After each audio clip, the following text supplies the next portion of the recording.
dari bahasa Arab to, mim, ain, toma. Diterjemahkan ke bahasa Indonesia menjadi tamak, serakah, rakus. Kalau dalam dunia sio itu simbolnya monyet. Monyet, coba lihat monyet. Kasih pisang, makan. Penuh mulutnya, lemparin lagi, kakinya megang. Kasih lagi, tangannya nyepel. Mulut penuh, tangan megang, kaki megang, temennya sebelah dikasih, masih dirampas juga. Monyet. Itu yang bikin menghambat pemerataan pembangunan di Indonesia kan monyet-monyet serakah ini. Nah, puasa ini mengantisipasi sifat toma itu dengan warok dan kona'ah, merasa cukup. Coba, ini kalau gini hari ini, apalagi 5:30 sebentar lagi nanti, kayaknya apa aja mau kita makan. Kayaknya kalau boleh orang lain jangan kebagian. Semua saja buat saya. Tapi nanti kena seteguk air sepotong roti selesai itu. Orang kaya, orang yang hidupnya cukup. Orang miskin, orang yang selalu merasa kurang. Itu tasawuf. Orang kaya, orang yang hidupnya cukup. Orang miskin, orang yang selalu merasa kurang. Maka sifat-sifat tomak tadi sudah digambarkan dengan hurufnya, Ustaz. Huruf to, mim, ain. Coba lihat. To tengahnya bolong. Mim tengahnya bolong. Huruf ain kalau berdiri sendiri, mulutnya nganga, perutnya gede. Oh, jadi orang tamak, mulutnya nganga, perutnya gede, bolong. Diisi seapapun nggak akan pernah cukup. Bu, itu yang Nabi isyaratkan. Lau anna libni Adam wadiyani min dhahabin labtagha lahu masalisan. Kalau manusia diberikan 2 ladang emas, puas? Tidak. Mereka akan cari ladang emas ketiga.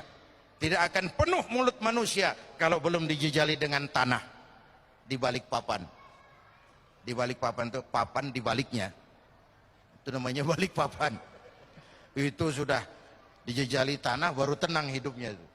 Dalam konteks dengan puasa, saya memang pernah bilang, dunia pendidikan bilang, pendidikan akan lebih berhasil kalau bersifat audio visual. Saya kira itu arahnya. Ngajar anak berenang, bawa ke kolam. Ngajar anak dari sepeda, berikan sepedanya. Ngajar orang cinta fakir miskin, rasain lapar. Nggak bisa kan ngajar orang berenang di teori doang.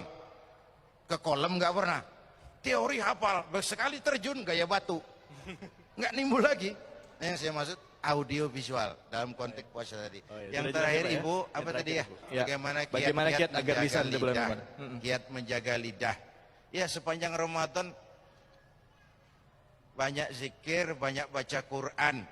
Kalau diajak ngomongin orang, maaf lidah saya lagi puasa, maaf kuping saya lagi puasa, maaf mata saya lagi puasa. Bu, habis maghrib aja kalau ngomongin orang, umpamanya. Tapi ya terlalu, wong siang ditahan kok malah begitu ada peluang. Saya mau bilang gini sebenarnya, kemampuan mengendalikan diri bukan pada waktu siang, Pak. Kenapa? Situasi dan kondisinya tidak menunjang puasa. Tapi begitu maghrib segalanya boleh, situasi dan kondisi memungkinkan, di situ kelihatan pengendalian diri itu. Apa terjadi pembalasan dendam? Mumpung boleh, semua sikat. Yang saya maksud tadi, kalau mau bohong, bukan berarti habis maghrib boleh bohong, bukan. Justru di situ peluang. Kalau sanggup tidak bohong juga, itu dahsyat. Itu dahsyat. Jelas, Bu? Ya, jangan pikir saya ngeri sugesti untuk bohong, tidak. Justru pengendalian diri sesudah maghrib, pada saat situasi dan kondisinya mengizinkan. News, berita masih lebih tinggi sedikit dari infotainment. Berita, rakyat kita masih suka berita ternyata. Tapi bahwa ranking kedua diduduki oleh entertainment, ini juga menimbulkan keprihatinan.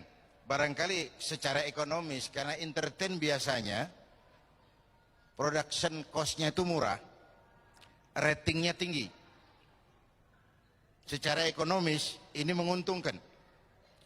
Lalu masyarakat kita memang senang dengan berita-berita tentang public figure, tentang selebritis, setiap hari pagi, siang, sore, tengah malam dijadikan idola, dipuja, untuk kemudian juga dicela sekaligus. Bapak Ibu hadirin yang saya hormati, gejala ini di tengah kita masyarakat makin mengalami krisis figur, harus kita selamatkan. Harus kita berikan filter masyarakat kita ini, mana yang harus diidolakan, mana yang sekedar cukup dikagumi, diketahui, dikenal, selesai. Tapi anak-anak kita kan tidak ada filter, semua dicontoh.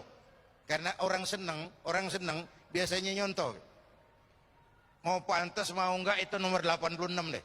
Yang penting nyontoh dulu. Sampai di kampung saya anak-anak muda celananya pakai paku semua itu. Pakai rantai, padahal nggak kemana-mana, nggak show dia. Tapi memang orang cinta itu nyontoh.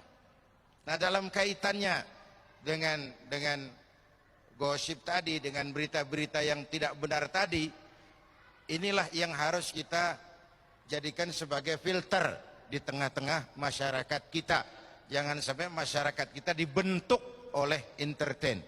Sekali lagi, kita percaya bahwa entertain ini memang membuka banyak lapangan kerja. Tapi jangan sampai masyarakat kita dibentuk oleh yang namanya entertain ini. Karena begitu intensifnya penayangannya, sampai kadang-kadang setiap hari, tidak ada hari tanpa diisi dengan hal-hal seperti itu.